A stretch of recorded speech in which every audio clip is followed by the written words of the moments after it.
Pumpkin carving is a long-standing Halloween tradition, but seldom has anyone tried it underwater. On Sunday in the Florida Keys, a group of scuba divers took their pumpkins to the ocean floor, carving faces and other designs to celebrate Halloween. Meanwhile, people across the US found a host of other interesting ways to kick off autumn.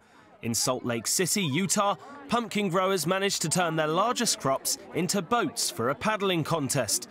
In total, 12 giant pumpkins, together weighing more than 4,000 kilograms, took part in the race. The competitive spirit extended to Aurora, Colorado too, where locals designed lots of different contraptions to toss their pumpkins as far as possible.